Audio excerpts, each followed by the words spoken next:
Bine v-am găsit, dragi prieteni! Azi vă propun o rețetă de spirale rapide cu mac, perfecte atât pentru o masă de sărbătoare, cât și ca gustare la o vizionare de film cu prietenii. Să începem! Voi prepara niște spirale pizza style, cum le spun eu. Au două umpluturi, una cu șuncă, una cu cașcaval. În pachetul de foietaj din comerț folosit de mine erau două foi. Ambele au dimensiunea de 34 pe 26 de centimetri. Întind prima foaie și o împăturesc în două pe latura de 26 de centimetri pentru a vedea unde este mijlocul aluatului. Apoi despăturesc și pe jumătate din foaie întind într-un strat foarte subțire pasta de tomate. Folosiți o pastă cât mai uscată, cu puțin lichid. Acesta ar împiedica spiralele să devină crocante la coacere. Eu folosesc o pastă din comerț foarte concentrată și cu minim de substanță lichidă. Am aici și niște șuncă presată, tăiată foarte subțire.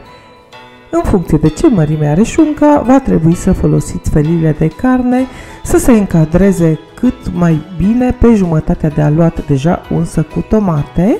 Nu supraîncărcați suprafața aluatului, o felie subțire de șuncă pe deasupra este suficientă. În cazul meu, două felii de șuncă cântărind 50 de grame împreună au fost suficiente să acopere jumătatea aluatului. Restul foii se suprapune peste partea cu ingredientele și presez ușor pe toată suprafața. Pentru a doua foaie am pregătit 100 de grame de cașcaval ras, procedez ca la prima foaie.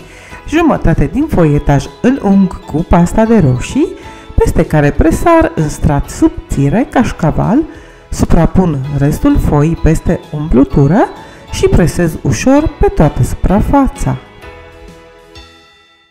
Următorul pas este să tai cu ajutorul unui cuțit bine ascuțit sau cu o rolă pentru tăiat fâșii de aluat cu lățime de circa 2 cm, lungimea lor este deja de 13 cm. Într-un lidișel sparg un ou pe care îl bat bine cu 2 lingurițe lapte. Cu acest amestec ung suprafața aluatului.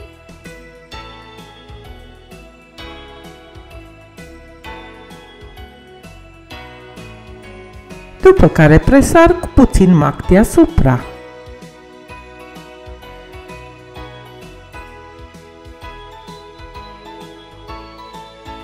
Pregătesc o tavă tapetată cu foaie de copt și iau pe rând fiecare fâșie de aluat și o răsucesc de 2-3 ori până se formează o spirală pe care o așez în tavă.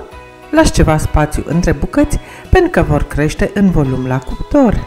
Mai ung cu puțin ou cu lapte bucățile de foietaj și presar mac, după care le bag la cuptorul preîncins la 170 de grade Celsius pentru circa 25 de minute.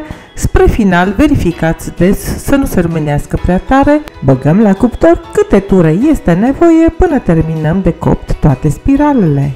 Când sunt gata, le lăsăm să se răcească și sunt gata de savurat. Like și share dacă îți place rețeta. Te aștept cu drag oricând să gătim împreună. O zi minunată îți doresc în continuare. Bye bye!